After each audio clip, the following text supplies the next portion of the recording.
नमस्कार दोस्तों, आप सभी का स्वागत है अपने YouTube channel learn invest and earn में। मैं हूं आपका दोस्त अमित और आज के वीडियो में हम करेंगे निफ्टी और बैंक निफ्टी का इंडेक्स एनालिसिस और कुछ स्टॉक्स पे चर्चा जहां पर हमें लगता है कल एक अच्छा मोमेंटम बन सकता है। तो ये जो वीडियो है ये डेडिकेटेडली सिर्फ 14 जून को किस तरह से हम ट्रेड कर सकते हैं इसके ऊपर रहेगा और हम लोग एक नेक्स्ट वीक में किस तरह की मूवमेंट आ सकती है ये एक बहुत शॉर्ट में डिस्कस करेंगे। तो पहले स्टार्ट करते हैं निफ्टी से। देखिए इंडेक्स पे अगर आप निफ्टी को देखोगे इंडेक्स में तो यहां पर एक रेंज बन रही है। 15 मिनट्स के चार्ट पे लेके जाता हूं मैं आपको। यहां पर एक बहुत बढ़िया रेंज बन रही है और ये रेंज से आपको एक चीज क्लियरली समझ में आएगी कि ये जो टॉप है, देखिए आप ये जो टॉप देख रहे हैं इस टॉप के आसपास निफ्टी खुला। यहां से निफ्टी ने ऊपर जाने की कोशिश की लेकिन यहां पर निफ्टी कंसोलिडेट हुआ।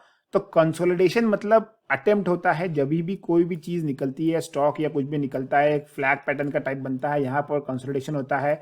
तो दो मूवमेंट होती हैं, एक तो नीचे की तरफ या तो ऊपर की तरफ। जो भी ब्रेकआउट आता है तेज जाता है। यहाँ पर एक कंसोलिडेशन हुआ 15 मिनट चार्ट के ऊपर, उसके बाद देखिए एक जोर से ब्रेकडाउन आया है 15,800 से यहाँ पर 50 पॉइंट के आसपास का मूवमेंट आया है। 50 पॉइंट निफ्टी में अगर आप इंट्राडे प्लेयर हैं तो बहुत अच्छा मूवमेंट है और यहां से निफ्टी ने वापस से यू किया है। अब ये जो घूमा है निफ्टी, अगर आप इसको देखेंगे अलाइन करेंगे तो ये वाला जो टॉप है ये टॉप से ही निफ्टी घूमा है। फिर यहाँ पर एक और बार ये टॉप बना था, यहाँ पर निफ्टी की ओपनिंग थी। तो ये जो लेवल आता है ये काफी इंपॉर्टेंट हो जाता है। अगर आप मुझसे पूछेंगे कि ये लेवल क्या है तो ये लेवल बड़ा ही आसान है याद रखने के लिए, 15,750। 15,750 एक बहुत इंपॉर्टेंट लेवल बन रहा है नीचे की तरफ, एक सपोर्ट बन के नजर आ रहा है इंट्राडे चार्ट्स के ऊपर।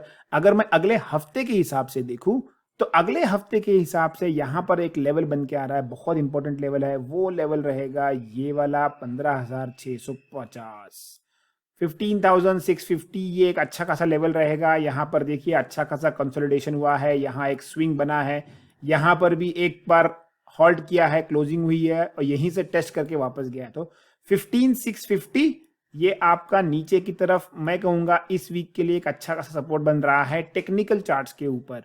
ऊपर की तरफ देखिए ये जो ट्रेंड लाइन दिख रही है आपको, ये ट्रेंड लाइन एक रेजिस्टेंस कंटिन्यूअसली ऐड कर सकती है ऊपर जाते वक्त। तो सबसे पहले ऊपर का जो रेजिस्टेंस लगेगा मुझे वो लगेगा करीबन 18,880 से लेके 15,880 से लेके 15,900। ये एक लेवल रहेगा ऊपर की तरफ जहां पर मुझे टेक्निकल चार्ट्स के हिसाब से एक लग रहा है रुकावट आ सकती है। फटाफट चल के देखते हैं। ऑप्शंस डेटा काफी इंपॉर्टेंट है, मायने रखता है यहां पर किस तरह की पोजीशंस बन रही है। तो यहां पर अगर आप देखोगे तो फ्राइडे के सेशन के दिन सबसे ज्यादा पुट राइटर्स जुड़े हुए हैं 15,800 के स्ट्राइक प्राइस पर।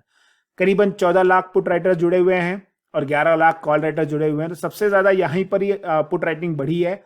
कॉल राइटर्स अगर आप देखो तो कॉल राइटर्स ऊपर की तरफ कंटिन्यूअसली 15,900, 16,000, 15,950 तक जुड़े हैं और अच्छा खासा क्वांटिटी जुड़ा है। तो ऊपर की तरफ देखिए मल्टीपल जगह पर आपको रेजिस्टेंस फेस करना पड़ सकता है। अगर 15,800 भी निकलता है तो तुरंत 15,850 और 900 पर आपको एक बड़ा रेजिस्टेंस मिलेगा। तो यहां पर अगर हम लोग पूरे वीकली एक्सपायरी के हिसाब से देखें तो सबसे ज्यादा कॉल राइटिंग जो बैठी है वो है 16,000 के ऊपर, करीबन 30 लाख कॉन्ट्रैक्ट्स हैं और उसके बाद 15,800 और 15,900। तो कॉल की तरफ आपको हर 50 से 100 पॉइंट के बाद एक बार एक आपको रेजिस्टेंस आएगा।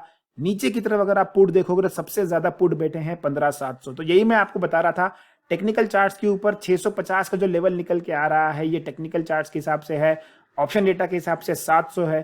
तो जितने भी ऑप्शन राइटर्स हैं वो लोग इस रेंज को प्ले कर सकते हैं, अच्छा खासा यहाँ पर बन सकता है। तो मंडे के ट्रेडिंग सेशन के दिन किस तरह से प्ले करना है हमें, अगर ये 850 के ऊपर निकलता है, सॉरी मैं ये वापस करता हूं, 15,850 के ऊपर निकलता है तो फिर हम लोग इसमें एक ट्रेड लेंगे, लेकिन वो ट्रेड होगा सिर्फ 900 तक का। एग्रेसिव प्लेयर जो है, ये सेफ वालों के लिए है जो थोड़ा सेफ खेलते हैं। जो एग्रेसिव हैं इनके लिए और भी एग्रेसिव लेवल रहेगा, वो रहेगा 15,825 क्रॉस कर जाए तो आप यहां पर ट्रेड ले सकते हैं। और स्टॉप लॉस जो रहेगा आपका इन सारे ट्रेड्स के लिए, आपका जो स्टॉप लॉस रहेगा वो रहेगा 15,750। ये आपका स्टॉप लॉस रहेगा। आपको ये स्टॉप लॉस लगा के चलना है। ट्रेड्स देखिए आपको 50-50 पॉइंट के छोटे छोटे ट्रेड्स लेने पड़ेंगे। आप बहुत बड़ा मूवमेंट एक्सपेक्ट मत कीजिए। जब अच्छा खासा ट्रेड सेटअप होगा। जैसे देखिए यहाँ पर एक अच्छा खासा ट्रेड सेटअप हुआ था, हमने क्लियरली कहा था जैसे ही इसको ब्रेकडाउन देगा अच्छा खासा मूवमेंट आएगा। यहाँ पर देखिए एक बहुत तगड़ा मूवमेंट आया है, करीबन 200 पॉइंट निफ्टी यहाँ से टूटा था। तो जब ट्रेड बनेगा तो बहुत बढ़िया बनेगा, लेकिन फिलहाल के लिए आप छोटे छोटे टारगेट लेके चलिए और ट्रेल करते रहिए अपने स्टॉप लॉस को। तो यहाँ पर क्लियरली एक स्ट्रेटेजी हमारी रहेगी नेक्स्ट ट्रेडिंग सेशन के लिए निफ्टी में क्या करना है। अब चलते हैं बैंक निफ्टी की तरफ। बैंक निफ्टी में देखेंगे तो बैंक निफ्टी देखिए क्या कर रहा है। बैंक निफ्टी थोड़ा सा वीक लग रहा है एज कंपेयर टू निफ्टी, क्योंकि यहाँ पर अगर हम लोग 15 मिनट्स के चार्ट पे देखेंगे तो यहाँ पर क्या बन रहा है, कौन सा पैटर्न बन रहा है, ये बन रहा है लोअर हाइज बन रहे हैं यहाँ पर, और लोअर लोज बन रहे हैं। लोअर हाइज और लोअर लोज मतलब डाउन ट्रेंड पैटर्न बन रहा है। ये एक डाउन ट्रेंड का सिंबल है। यहाँ पर मार्केट जो है ऊपर खुल रहा है, लेकिन इस रेजिस्टेंस, इस ट्रेंड लाइन के ऊपर निकल नहीं पा रहा है। बहुत आपत्ति, बहुत दिक्कत हो रही है इसको यहाँ जाने में, इसको क्रॉस करने में। तो सबसे सिंपल तरीका ट्रेड करने के लिए अभी फिलहाल क्या नजर आता है हमें, तो 35,100 ये हमारा इनिशियल स्विंग हाई है। यहां पर इंट्राडे में हमने एक स्विंग देखा है, ये है। तो अगर इसके ऊपर निकलता है स्टॉक तो 100 पॉइंट्स के लिए ट्रेड करेंगे। वापस से बताता हूं, 35,100 के ऊपर निकलेगा तो सिर्फ 35,200 के लिए प्ले करेंगे, और उसके बाद अगर ये सस्टेन करता है तो फिर 35,350 ये ऊपर की तरफ लेवल रहेंगे। नीचे की तरफ देखिए सबसे इंपॉर्टेंट लेवल रहने वाला है 34,900। 34,900 अगर ये नीचे की तरफ ब्रेक करता है तो इसके बाद आप 700 तक बैंक निफ्टी को आते देख सकते हैं, 34,700। तो ये लेवल रहेगा, ये स्विंग लेवल, इसको टेस्ट करने एक बार आएगा। तो इस हिसाब से आप ट्रेड कर सकते हैं मंडे के ट्रेडिंग सेशन को। अगर हम लोग ऑप्शन डेटा देखते हैं कि ऑप्शन डेटा में किस तरह का डेटा बन रहा है, तो ऑप्शन डेटा फटाफट चल के देखते हैं बैंक निफ्टी का।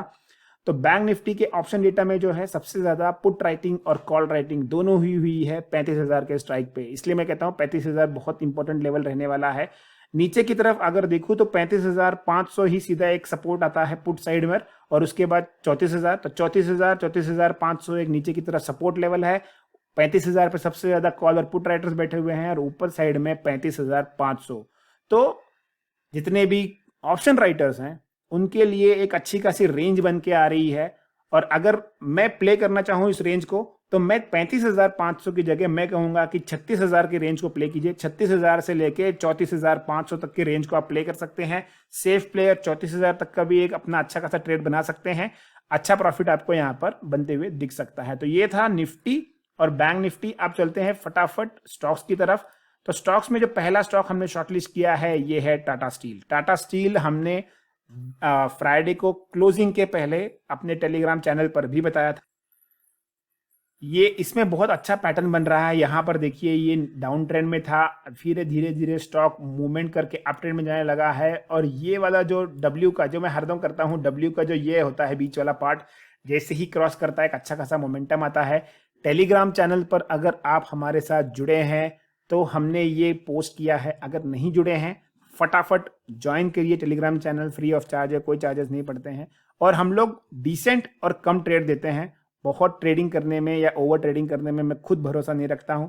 छोटे छोटे प्रॉफिट्स रहेंगे, आपको एंड ऑफ द मंथ में एक अच्छा खासा पीएनएल दिखता है आपके अकाउंट में। तो ये लेवल को क्रॉस किया है हमने 1150 पे कहा था अपने टेलीग्राम चैनल पर। मैं आपको एक बार दिखा भी देता हूं उस चीज को।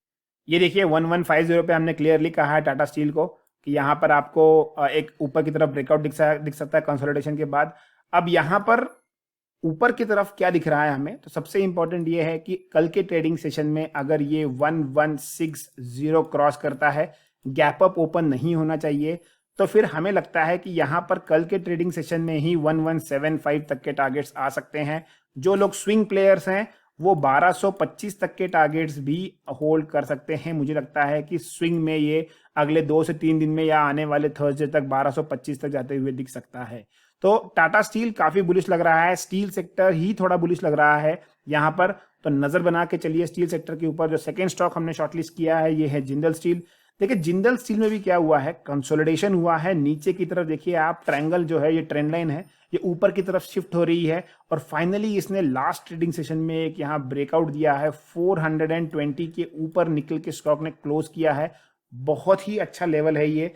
अब इसके ऊपर देखिए यहाँ पर आपको दिखेगा ये स्विंग, तो ये स्विंग जैसे ही क्रॉस करेगा ये स्विंग आएगा 422 या 423। इसके ऊपर अगर निकलता है तो ये स्विंग क्रॉस हो जाएगा। फिर इसके बाद आपके जो टारगेट्स हो सकते हैं वो होंगे 440 तक के लेवल्स आपको आते दिख सकते हैं जिंदल स्टील में अगले 1 से 2 दिन में। जो इंट्राडे प्लेयर्स हैं वो लोग 3 से 4 पॉइंट के हिसाब से टारगेट रख सकते हैं। Detail target and stop loss मैं टेलीग्राम चैनल पे पोस्ट कर दूंगा। जो नेक्स्ट स्टॉक हमने शॉर्टलिस्ट किया है वो है आइशर मोटर्स। देखिए आइशर मोटर्स में एक बढ़िया ट्रेंड बना हुआ है। यहाँ पर एक डब्ल्यू पैटर्न फॉर्म हुआ है, डब्ल्यू पैटर्न का ब्रेकआउट दिया है। ये इसके लिए रेजिस्टेंस था, रेजिस्टेंस क्रॉस करके स्टॉक नीचे आया है। अपने रेजिस्टेंस के पास इसने टेस्ट किया है और ये ग्रीन कैंडल बनाई है। तो स्टॉक में क्या हो गया है कि ये एक रेजिस्टेंस था, क्रॉस किया, रिट्रेस हुआ, अपने सपोर्ट के आसपास आया। जो इसके लिए पहले रेजिस्टेंस था अब इसके लिए सपोर्ट है। तो यहाँ पर इसने अपने आप को होल्ड किया और यहाँ पर एक ग्रीन कैंडल बना रहा है। तो स्टॉक यहाँ से ऊपर जाने की कोशिश कर सकता है। 2750 के ऊपर अगर निकल के ट्रेड करना स्टार्ट करता है, गैप अप ओपन नहीं होना चाहिए, तो यहाँ पर हम लोग एक अच्छा खासा ट्रेड ले सकते हैं। मुझे लगता है कल के ट्रेडिंग सेशन में 2770 तक आपको टारगेट आते दिख सकते हैं। तो डिटेल में जो भी टारगेट और स्टॉप लॉस रहेगा मैं टेलीग्राम चैनल पे पोस्ट कर दूंगा। ये था निफ्टी और बैंक निफ्टी का इंडेक्स एनालिसिस और उसके साथ साथ कुछ स्टॉक पे चर्चा। अगर आपको वीडियो पसंद आया है तो डेफिनेटली लाइक कीजिए, शेयर कीजिए और कमेंट्स देना ना भूलिए। Thanks for watching the video. Keep learning, keep investing and keep earning.